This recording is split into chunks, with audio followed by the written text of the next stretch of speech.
Dans cette vidéo, il est question du président américain John Tyler. Je vais t'expliquer comment il est devenu président et ce qu'il a accompli. John Tyler est né le 29 mars 1790 dans le comté de Charles City, en Virginie. Il venait d'une famille influente avec une longue histoire politique. Tyler a fréquenté le College of William and Mary, où il a étudié le droit et développé un intérêt pour la politique. Il a commencé sa carrière politique à un jeune âge, servant à la Chambre des délégués de Virginie.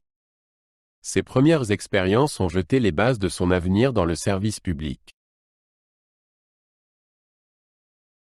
La carrière politique de Tyler a commencé lorsqu'il a été élu à la Chambre des délégués de Virginie en 1811. Vice-président sous le président William Henry Harrison. Il a ensuite siégé au Congrès américain en tant que membre de la Chambre des représentants du parti Whig. Il a plaidé en faveur des droits des États, le développement économique. Sa forte conviction en un gouvernement limité et en les libertés individuelles lui a valu le soutien lorsque Harrison est décédé un mois après avoir pris ses fonctions. L'implication de Tyler dans la politique, cet événement inattendu a conduit Tyler à devenir gouverneur des États-Unis en 1825. Son ascension à la présidence, son leadership dans l'État l'a aidé à gagner en reconnaissance sur la scène nationale pour les futurs vice-présidents. Tyler a pris ses fonctions de président le 4 avril 1841, après la mort de Harrison. Il a fait face à des défis de la part des deux partis politiques, car de nombreux Whigs ne le soutenaient pas. L'approche de Tyler en matière de gouvernance était axée sur ses principes plutôt que sur la loyauté envers le parti. Il a souligné l'importance de maintenir l'union et de protéger les droits des États. Malgré les difficultés, il a travaillé à mettre en œuvre des politiques qui reflétaient ses convictions. Au cours de sa présidence, Tyler a poursuivi diverses politiques qui ont souvent provoqué des conflits avec le Congrès.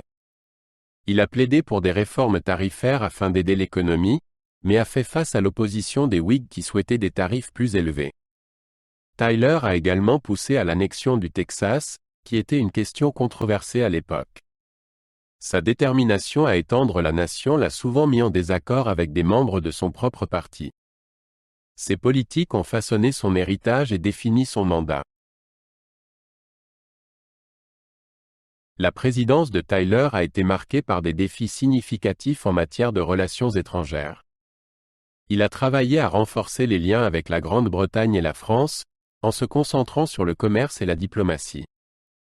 La question de l'annexion du Texas a également attiré l'attention et l'inquiétude internationale.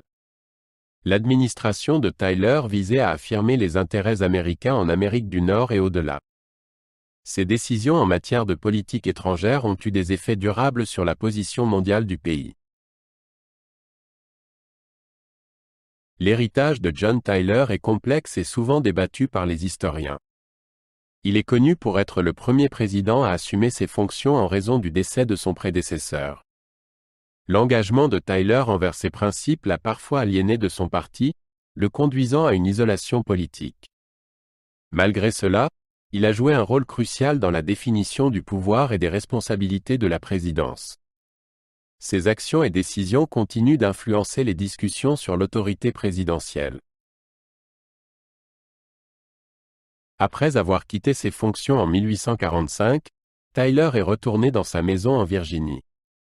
Il est resté actif en politique et a soutenu la Confédération pendant la guerre civile.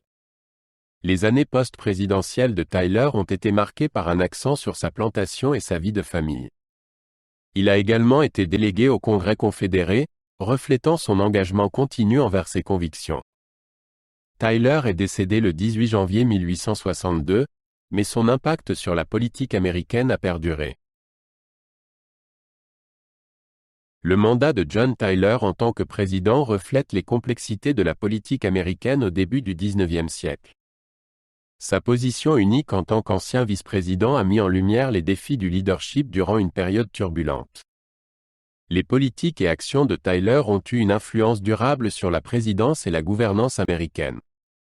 Son engagement envers ses principes, même face à l'opposition, est un aspect significatif de son histoire. Comprendre la présidence de Tyler nous aide à apprécier la nature évolutive du leadership politique aux États-Unis.